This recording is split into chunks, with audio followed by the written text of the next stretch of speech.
Lo dijo en la primera hora. Bueno, 7:12 en la mañana. Por acá don César Armando dice, no solo hay cruzada rompebancadas en la asamblea, sino también en los medios de comunicación. Hay que administrar un mínimo de coherencia. No es que porque se criticaba antes estaba bien y hoy está mal. No. Hay que valorar y administrar la coherencia sobre lo que pasa en este país. Y Arturo Ruiz me plantea además algo adicional dentro de este juego de la política o de la politiquería. Júzguelo como usted o califíquelo como usted considere. Y es que Belkis, indefectiblemente, inevitablemente, la definición del juicio político va a coincidir.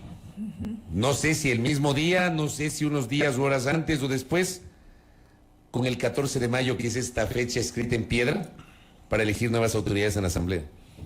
Y yo le veo ahí como otro espacio que podría convertirse en un elemento de negociación adicional a lo que estábamos conversando. Claro que sí, hay toda una discusión y un análisis en ese sentido, porque hay mucha expectativa por saber cómo se va a producir esa renovación de autoridades.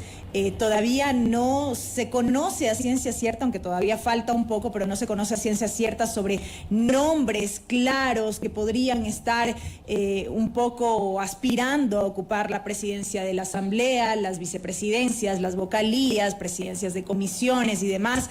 Entonces sí va a ser un elemento que va a marcar sin duda este escenario. Claro que sí. ¿Qué opina Guillermo Celi, que está con nosotros, presidente nacional de Suma, que me parece que, y ya le vamos a preguntar, en los últimos días o semanas ha expresado públicamente una postura de que hay anticipo de elecciones? Bienvenido, Guillermo, ¿cómo le va? Muy buenos días, Fabricio, Belkis, muchísimas gracias por la invitación, un abrazo a todos los ecuatorianos.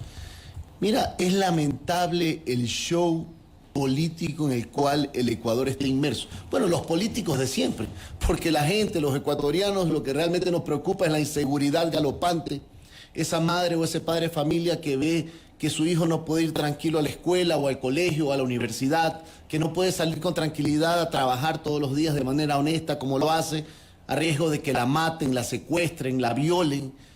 El lamentable momento que vive hoy día los hospitales del país sin medicinas, lo que sucede con los jóvenes particularmente, que no hay empleo o facilidades para el emprendimiento. Esa es la realidad del ecuatoriano. Pero hay otra realidad, parece que de ciertos políticos, que lo único que pelean o por lo único que pelean es por sus privilegios.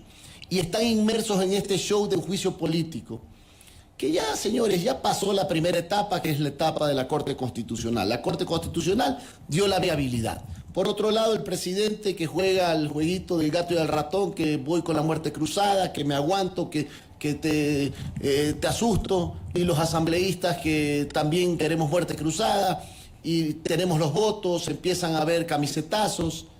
Miren, quienes representamos a la nueva generación de políticos, y Belkis y Fabricio y ecuatorianos, ustedes son testigos cuando estuvimos en la legislatura en el periodo pasado. Tenemos otra formación, otros principios y valores definitivamente. ¿Por qué? Cuando inició este gobierno, ¿qué era lo lógico que tenía que hacer el presidente de la República? Formar un gobierno de coalición, a la luz del día, sobre la mesa, diciendo, señores ecuatorianos, nos hemos unido con las bancadas o con los partidos políticos tales y cuales. El uno se va a dedicar a manejar el tema de la seguridad social, el otro el tema de la obra pública. Eso es coherente. Cuando tú llegas en coincidencias en una gran coalición para plantearle mejores días a los ecuatorianos. Pero yo lo que no estoy de acuerdo es que a última hora empiecen los camisetazos, que siempre son por lo general hospitalarios. Acuérdense ustedes que hospitalarios, yo no estoy hablando de que son buenos anfitriones, sino que se reparten los hospitales como se lo hizo en el pasado. Yo lo dije hace minutos, que en el periodo anterior quedó ahí en el aire estas denuncias de que asambleístas recibieron cuotas de poder en el sector de la salud en varias provincias. Y eso no fue investigado. O sea, se quedaron con el tema de Daniel Mendoza Arévalo sobre el hospital de Pedernales y toda esta red de corrupción que fue materia de un enjuiciamiento penal y de una sentencia, pero no investigaron lo otro. Y mira lo que está sucediendo ahora. Si tú analizas, ya se ve el gobernador de tal provincia renuncia, el funcionario de tal provincia renuncia. No te huele que eso es parte del combo o del menú a la carta de la negociación? Por favor, hemos caído nuevamente en lo mismo. Cuando lo que tenía que hacer el gobierno, a la luz del día, sobre la mesa, es decir, ¿con quién va a pactar? Pero va a pactar para cogobernar. Y cogobernar significa tener un plan de gobierno en favor del país. Y no lo que está sucediendo, que lo que se negocia son los intereses de los legisladores y sus familiares por lo general. Eso es lo que rechaza profundamente el pueblo ecuatoriano. Por eso la Asamblea creo que tiene el 4 o 5% de popularidad, el presidente no llega al 9%. Eso es lo que está completamente dañando hoy día lo que debe ser un trabajo del servicio público a través de la política, tanto desde la Asamblea Nacional, tanto desde el Gobierno Nacional, y parece que estamos aquí entrabados. ¿Qué es lo que yo veo? Yo veo que hoy día el presidente sí debería empezar a pensar muy seriamente que si dar un paso al costado es lo que más le beneficia al país, que continúe su gobierno con el vicepresidente de la República, porque ese es el único escenario. El otro escenario es una muerte cruzada. Justamente, Guillermo, si me permite, yo quiero profundizar en estos posibles escenarios y plantear la pregunta central en materia de esta entrevista. Más allá del show político, en el que coincido, existe y que no es cosa menor, ¿cuál es la salida a esta crisis política? Porque de un lado tenemos en la Asamblea, con este grupo de legisladores, en este intento de destituir al presidente de la República por la causal que ya conocemos. De otro lado, se ha insistido en la necesidad de que el presidente dé un paso al costado porque la ciudadanía ya no avala esta gestión o falta de gestión de la que se ha dicho al presidente de la República. Cosa poco creíble desde mi punto de vista que el presidente vaya a tomar una decisión en ese sentido. Hay la revocatoria del mandato y demás. ¿Cuál es la salida a esta crisis? Bueno, en este momento yo lo que veo es que debe ya finalizar los tiempos, creo que da, y Fabricio lo decía contigo, Becky, hace un momento, el 14 de mayo, que es el mismo día en que deben renovarse las autoridades en la Asamblea Nacional, y eso significa otro aditamento más para este juicio político.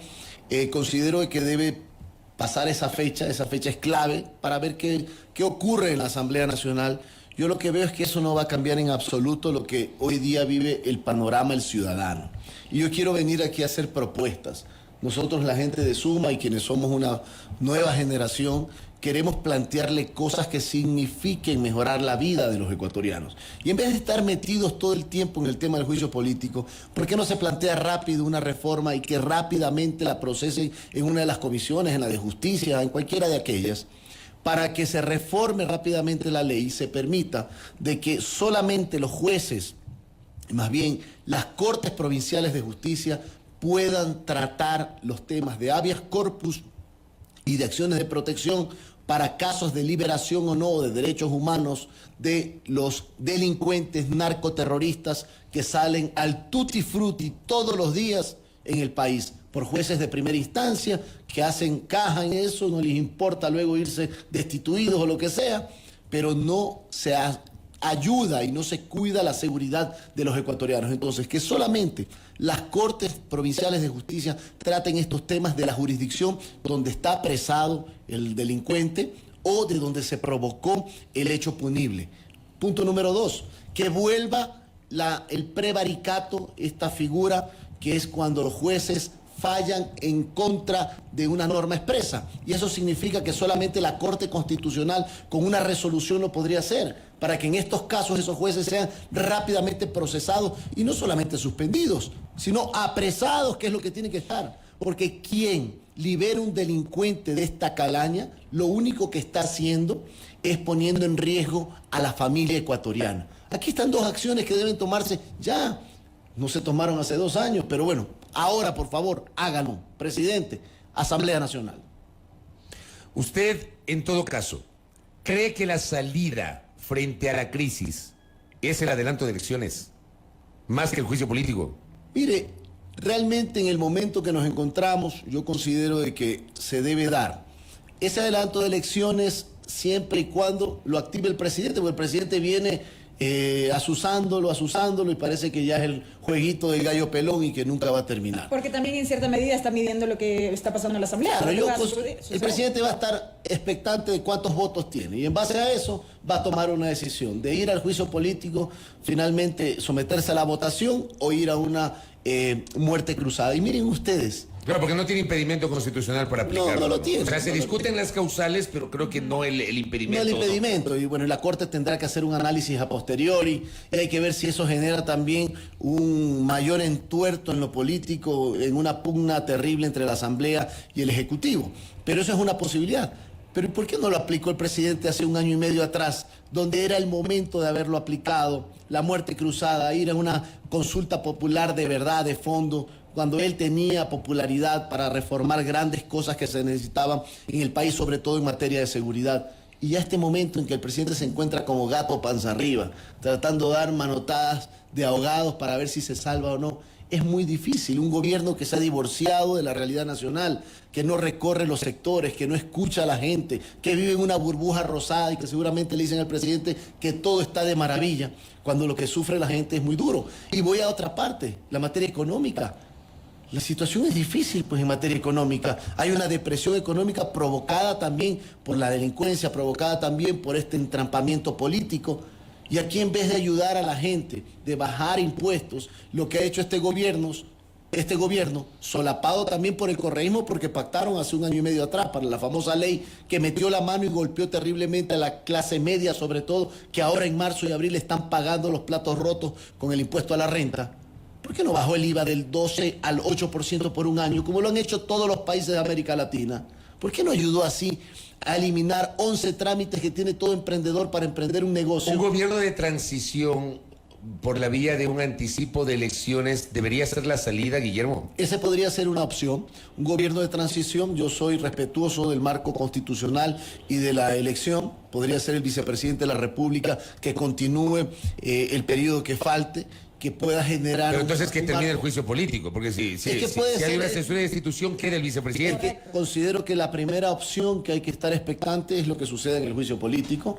Si hay los votos o no hay los votos, eso significaría que si hay los votos, el vicepresidente terminaría el gobierno, que es la misma forma. El tema es que si hay los votos, la gran interrogante que usted ya le había planteado es si hay los votos y el presidente, él mismo lo puso ya en la mesa, si es que ven que es inminente la censura de institución, él va a disolver la Asamblea Nacional, lo que traería como consecuencia una convocatoria de elecciones anticipadas. Y allí yo planteaba, por ejemplo, la posibilidad de, con base en esas elecciones anticipadas, para completar el periodo, porque no es que elegiríamos para 4 años, sino para completar el periodo, ahí se podría generar un gobierno de transición, digo. Esa es una opción, el generar un gobierno de transición producto de una nueva elección, que sería algo así como 1 año, 2 meses, aproximadamente, de acuerdo a los cálculos.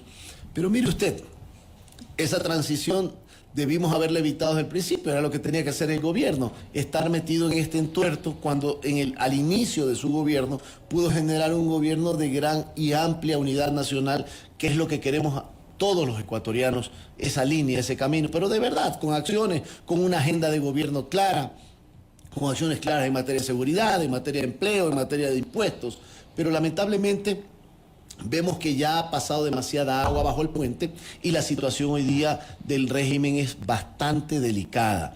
En ese sentido, la primera fecha que hay que esperar es el 14, aproximadamente, que sería la fecha de votación para el juicio político, lo cual a mí sí me preocupa, que si en medio del juicio político, que si hay los votos, lanzar una muerte cruzada puede generarse mayor conmoción al interior del país, porque ¿qué pasa con la disposición que adoptó la Corte Constitucional? Si está en medio de un juicio político, ¿se podrá plantear una muerte cruzada en ese camino?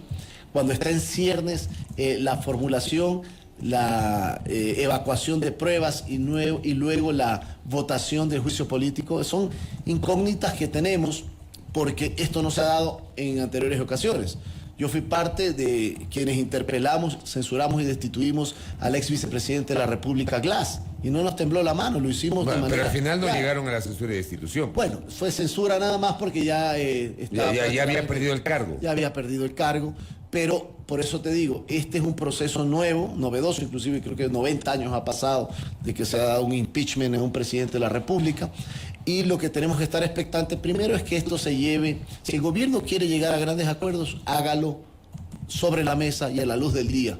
y no como lo que estamos viendo, que es lamentable. No obstante, Guillermo, hay al menos dos aspectos ahora mismo en discusión. De un lado, un juicio político que, si prospera en la Asamblea, derivará en que el vicepresidente de la República asuma el poder, cosa que ya está siendo cuestionada por los mismos que están impulsando este juicio. Y de otro lado, una posible muerte cruzada que terminará en que, o derivará en que el presidente de la República gobierne vía decretos, al menos en materia económica, y que también está siendo rechazado desde ya por sectores como el indígena, puntualmente la CONAIE. Mira, ese es un tema que preocupa y preocupa mucho, porque vemos que el sector de la CONAIE, que son dirigentes de un sector del indigenado ecuatoriano, porque no representan a todo el indigenado ecuatoriano, siempre están con esta línea de tratar de azuzar la democracia, en definitiva, y yo no he visto un planteamiento serio, coherente, de parte del señor Issa, que es el que lidera la CONAIE. Vemos que el brazo político de la CONAIE, Pachacuti, es un relajo, un bloque legislativo que está partido, unos que están a favor del presidente, otros que están en contra, unos que piden ministerios completos, y realmente eso es lo que rechazamos completamente de la actividad política. Eso es lo que rechaza la gente. No se dan cuenta lo mal que está viviendo la familia ecuatoriana en estos momentos, y ellos lo más preocupante en su momento y en su vida es sus privilegios o sus prebendas. Eso por un lado. Entonces yo considero que este es un momento histórico para el Ecuador, un momento donde tenemos también que empezar a plantear acciones desde los gobiernos locales, ya que vemos que hay un entrampamiento desde el lado del Ejecutivo, del Legislativo, y yo veo que los gobiernos locales toman una importancia superlativa. ¿Qué pueden hacer los gobiernos locales en esta coyuntura? Varias cosas, miren, y aquí les quiero dar una noticia. El día de mañana, a partir de las 9 de la mañana, vamos a tener un encuentro primero de capacitación, de análisis de varios temas con todas las autoridades seccionales electas de Suma, nuestros prefectos, alcaldes, concejales, presidentes y vocales de los gobiernos parroquiales, haciendo análisis primero de la situación que vive cada una de las localidades, obviamente la situación del país. Y por ejemplo, los gobiernos locales sí pueden pedir que en este famoso decreto del porte de armas, es importante que se les permita que a las policías municipales se les permita tener y portar armas, para que ayuden de manera unificada y estratégica con la Policía Nacional y el Ejército. Yo creo que este es el momento de aunar esfuerzos. Obviamente, yo soy y estoy en la línea de que exista un gran plan de seguridad para el país, que hasta el momento no se lo ve desde el lado del Ejecutivo, pero aquí debe darse dos acciones importantes. La una unificación entre las policías municipales, que son importantes en lo local, la Policía Nacional, las Fuerzas Armadas, con trabajos estratégicos en cada uno de ellos, ayudados inclusive por países amigos, que sería fundamental en esa ayuda. Y adicionalmente, por otro lado, tenemos que empezar a implementar acciones desde el lado de lo local para la generación de obra pública, ya que vemos que han pasado casi 2 años del actual régimen y lo que menos se ve es obra pública. Miren cómo está el estado de las carreteras a nivel del país, que ahí se puede generar muchísima obra pública, pero lamentablemente no lo han hecho. Nada más una precisión, ¿esa propuesta en concreto que usted plantea no requiere de una reforma legal? No, porque si se establece el decreto presidencial que anunció el presidente, que luego no se sabe si se lo mantiene o no, se lo puede establecer y regular para que las policías municipales puedan coadyuvar y puedan auxiliar al ciudadano. No es posible que un policía municipal con un tolete o con un gas pimienta se enfrente a gente que está armada con armas de largo alcance, inclusive hasta para salvaguardar la vida de ese gendarme municipal, que también necesita ser protegido. Vimos, me parece que fue ayer o antes de ayer, que le iban a hacer una requisa a un ciudadano, y este ciudadano dijo que era miembro, que era miembro de una banda. De una banda, y la pobre policía metropolitana no sabía qué hacer, porque realmente no tenía los elementos que le permitan no defenderse solamente ellos, sino defender a la ciudadanía. Usted sí vio la cara de terror que tenían los transeúntes, la gente que usaba el trolebús, me parece que era el lugar donde estaba este sujeto. Eso no puede seguir pasando en el Ecuador. Acá debemos dar acciones, mensajes y sobre todo realidades propositivas para cambiar este momento de terror que está viviendo la familia ecuatoriana. Sobre la propuesta que usted inicialmente generó en este espacio, me escribe el jurista Andrés Delgado Garrido al Twitter y me dice, si se pasara la propuesta de Guillermo Celi, ¿qué órgano sería el competente para conocer los recursos de alzada en materia de garantías jurisdiccionales? No olvidar lo dispuesto en el artículo 173 de la Constitución. Guillermo.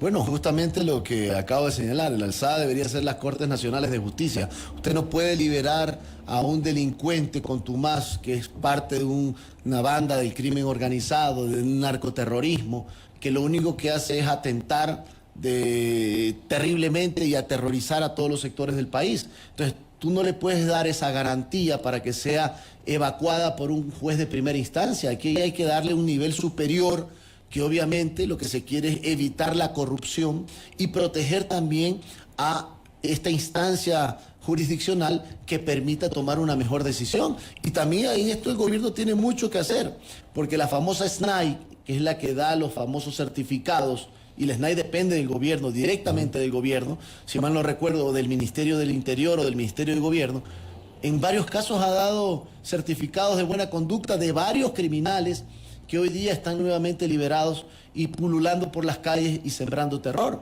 El otro tema, el tema de seguridad tiene que ser manejado como Estado, similar que hoy día el Ecuador tuviera la invasión de un ejército extranjero.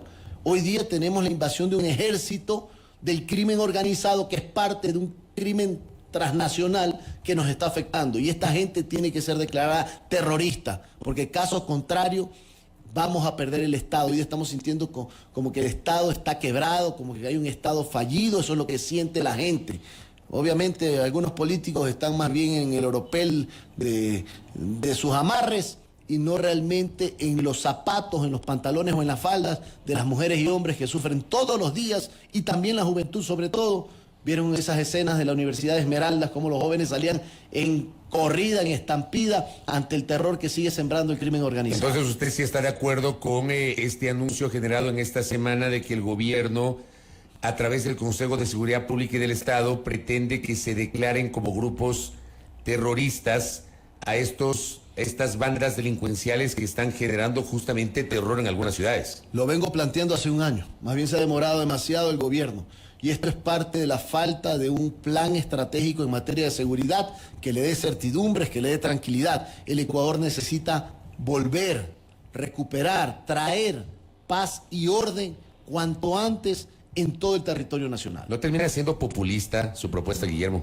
Yo considero que no, desde ningún punto de vista, porque usted no puede darle un tratamiento diferenciado o igualitario, como cualquier tipo de delincuencia, a quienes tienen armas de largo alcance, a quienes ya se les ha encontrado inclusive pistas de aterrizaje para traficar con armas y traer al país armas de largo alcance que están matando. 6 militares fueron asesinados en Yaguachi hace 2 o 3 días, y eso no podemos permitir en el país. Aquí hay que poner mano dura, firme, o si no el país se nos va de las manos. Esa es la realidad que vivimos. Lo que está viviendo la costa ecuatoriana, lo que vive parte de la sierra, es terrible, Fabricio, es terrible. Yo me vengo recorriendo el país. Usted no sabe el terror que está viviendo el comerciante, el que tiene su tiendita, la señora que tiene su bazar por los vacunadores. No quieren ni contestar los teléfonos porque tienen miedo que sea un mensaje de algún vacunador, o recibir a alguien con algún tipo de encomienda porque le da miedo de que sea también un mensaje de los vacunadores. Eso es lo que están viviendo el Ecuador, pero no. Algunos políticos lo único que les interesa son sus prebendas, sus negociados, sus intereses, cuando la gente la está pasando muy mal. Yo estoy viviendo de carne y hueso, de cerca, lo que vive la gente. Por eso les vengo a decir, señores, esto no es juego. Se la está pasando muy mal a lo largo y ancho del país, en particular Manabí, Esmeralda, Guayas, Guayaquil, Quevedo, la provincia de Los Ríos, están muy, pero muy comprometidas lamentablemente por este terror que está sembrando el crimen organizado, y que en muchos casos, ya conozco a varias personas que han optado por salir del país teniendo negocios prósperos, teniendo con su sacrificio de ellos y de sus familias, prefieren salir para evitar ser asesinados o ser vacunados, que no es el Ecuador al cual nosotros nos acostumbramos a vivir. Guillermo, gracias por el tiempo, muy amable. Muchas gracias, y simplemente para despedirme, decirle a los ecuatorianos, sí hay viabilidad del Ecuador, pero aquí hay que ponernos a trabajar cuanto antes, unidos, con fe, con esperanza y con valentía. Un abrazo cariñoso y a ustedes muchísimas gracias. Gracias a Guillermo Celi, presidente nacional de Suma, hablando sobre la situación política y ha sido una propuesta en el curso de esta entrevista sobre el tema de seguridad. Primera plana. Todas las noticias, todas las voces.